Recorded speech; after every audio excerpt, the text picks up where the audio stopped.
Era noite quando Júlia, Marcos, Carla e Vinícius chegaram ao parque de diversões abandonado.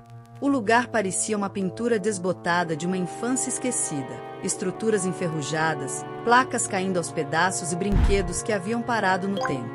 "Eu não acredito que estamos realmente aqui", disse Carla, abraçando os próprios braços enquanto o vento gélido assobiava pelas árvores.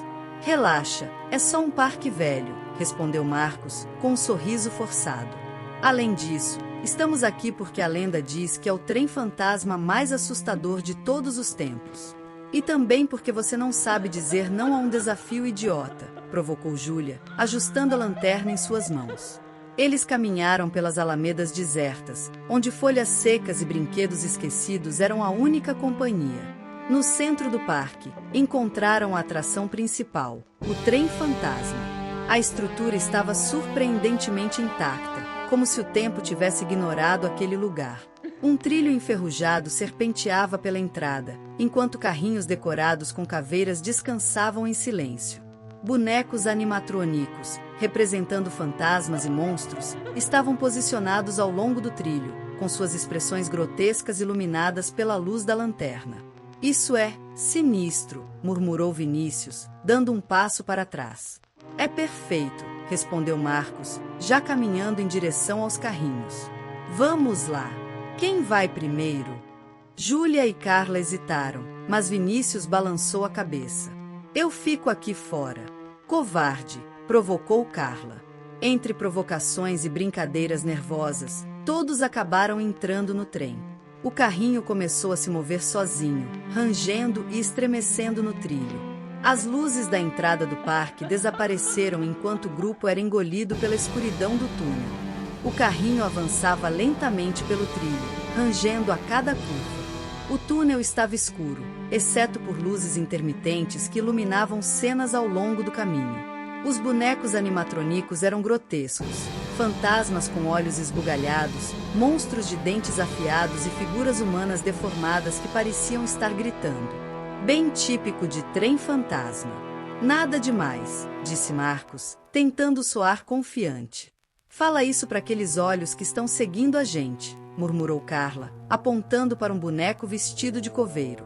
A cabeça da figura parecia girar suavemente, como se os observasse passar. "Isso é só um truque barato de animatrônica", respondeu Júlia, embora sua voz tremesse levemente. Vinícius se manteve calado, mas seus olhos não paravam de observar os detalhes ao redor. Ele tinha a sensação de que algo estava errado, como se os bonecos estivessem vivos, cada movimento pequeno demais para ser notado diretamente, mas perceptível no canto do olho. De repente, o carrinho desacelerou. As luzes piscavam freneticamente, criando sombras dançantes nas paredes do túnel. Um som baixo e grave ecoou, como um rosnado vindo de algum lugar à frente. "O que foi isso?", perguntou Carla, agarrando o braço de Júlia. "Provavelmente parte do show", respondeu Marcos, embora agora parecesse menos seguro de si. O carrinho deveria ter saído do túnel e parado na saída, mas, em vez disso, continuou descendo. Os trilhos se estendiam para um novo túnel que não constava no percurso original, envolto em uma escuridão opressiva. "Isso não está certo." "Não era para continuar", disse Vinícius, olhando ao redor. A escuridão os engoliu completamente, e o som de algo arranhando o trilho ecoou no silêncio. O ar dentro do túnel era diferente, pesado, denso, como se algo invisível os pressionasse. O silêncio foi quebrado por um som agudo, como unhas arranhando metal, vindo de algum lugar próximo. "Isso faz parte do show?", perguntou Carla, com sua voz trêmula. "Ninguém faria algo assim em um parque abandonado", respondeu Vinícius, agarrando as bordas do carrinho. De repente, uma luz fraca iluminou uma nova cena. Bonecos vestidos como membros de uma plateia enchiam as laterais do túnel, todos imóveis, com expressões congeladas entre sorrisos e gritos. "Esses rostos estão parecendo reais", murmurou Júlia, apontando para uma figura com olhos vidrados que parecia observá-los de verdade. O carrinho parou abruptamente. Marcos tentou se levantar, mas o chão ao redor era tão escuro que parecia um vazio infinito. Um boneco em um pedestal à frente começou a se mover lentamente. Ele era maior que os outros, com braços longos e mãos esqueléticas. O próximo espetáculo está prestes a começar, disse o boneco em uma voz grave e robótica. Suas palavras ecoaram pelo túnel. Antes que alguém pudesse reagir, os bonecos ao redor começaram a se mexer. Primeiro os olhos, depois as cabeças, e por fim, eles começaram a sair de seus lugares, avançando em direção ao grupo. Isso não pode ser real, gritou Carla, tentando pular do carrinho.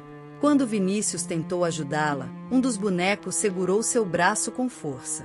A textura era fria, quase como pele. Júlia tentou puxá-lo de volta, mas o boneco não soltava. "O que é isso?" gritou ela, mas o túnel se encheu de risos distorcidos, enquanto os bonecos continuavam a cercá-los. O carrinho finalmente parou em uma grande sala, iluminada por lanternas tremulantes que pareciam presas em paredes invisíveis. O lugar era macabro, decorado com bonecos grotescos que pareciam assistir a uma espécie de teatro. No centro da sala, em um pedestal elevado, havia uma figura imponente, um boneco gigantesco vestido como um mestre de cerimônias. "Bem-vindos ao nosso espetáculo eterno", anunciou o boneco, com sua voz profunda ecoando pela sala. "Vocês são os convidados de honra e os próximos participantes." Os amigos ficaram imóveis, presos entre o medo e a incredulidade. Os bonecos ao redor começaram a se mover lentamente, cercando-os como uma plateia viva. "O que vocês querem?" gritou Júlia, tentando esconder o pânico na voz. O mestre de cerimônias riu, em um som grave e metálico. "Queremos o que todos os outros deram, suas almas. Este trem precisa de passageiros. Sempre precisou. Vocês serão os próximos a se juntar à nossa coleção." Marcos tentou correr em direção ao carrinho, mas dois bonecos bloquearam o caminho, segurando seus braços com uma força surreal. Carla tentou segui-lo, mas tropeçou, e um dos bonecos a agarrou pelos ombros. "Deixem a gente ir", gritou Vinícius, lutando para se libertar enquanto sentia as mãos gélidas de outro boneco apertando seu braço. "Vocês não entendem", continuou o mestre de cerimônias, com sua voz se tornando mais ameaçadora. "Os bonecos não são apenas parte do espetáculo. Eles eram como vocês. Visitantes curiosos que não conseguiram escapar." Júlia olhou ao redor, horrorizada. Os rostos dos bonecos pareciam mais reais a cada segundo, como se fossem pessoas congeladas no tempo. "Isso não pode ser real", murmurou ela, tentando processar o que via. "Vocês não precisam resistir", disse o mestre de cerimônias. "A transformação é apenas o começo do fim." As luzes piscavam, e o riso distorcido dos bonecos preenchia o salão. Os bonecos começaram a avançar, movendo-se de maneira desengonçada, mas rápida. Júlia, Marcos, Carla e Vinícius estavam cercados, as mãos frias e ásperas dos bonecos os puxando em direções opostas. "Corram!" gritou Vinícius, mas a saída estava bloqueada. Carla tentou lutar, chutando um dos bonecos, mas outro rapidamente a agarrou. Seus olhos se arregalaram quando sentiu uma dor aguda no ombro, como se algo estivesse penetrando em sua pele. "Eles estão nos prendendo!" gritou Carla. Júlia também foi capturada, arrastada para uma cadeira ornamentada no centro do salão. Um dos bonecos começou a amarrar seus braços com tiras de tecido que pareciam vivas, apertando-se contra sua pele.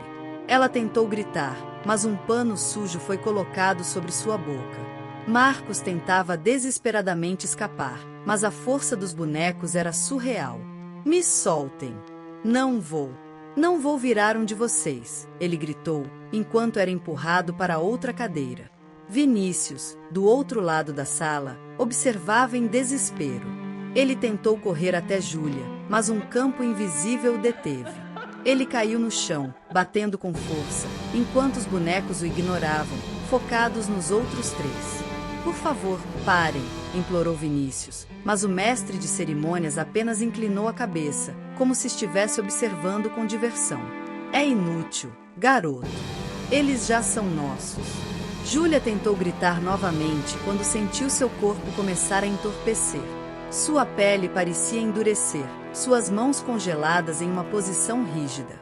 Olhando para o lado, viu Carla, seus olhos arregalados enquanto suas feições começavam a desaparecer.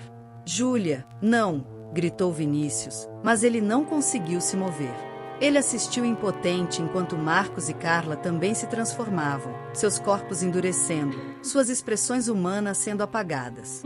Por fim, o salão ficou em silêncio. Os três amigos agora eram bonecos imóveis, seus rostos sem feições. O mestre de cerimônias virou-se para Vinícius. Você será nosso mensageiro.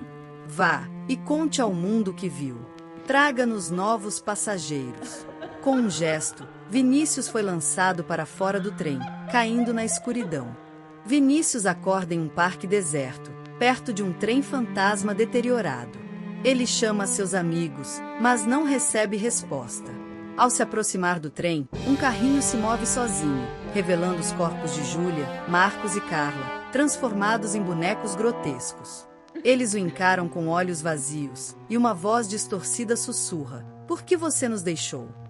Vinícius percebe que seus próprios olhos refletem a mesma expressão inumana dos bonecos. Assustado, ele corre para fugir, mas a voz do mestre de cerimônias ecoa em sua mente, deixando com a sensação de que nunca estará livre.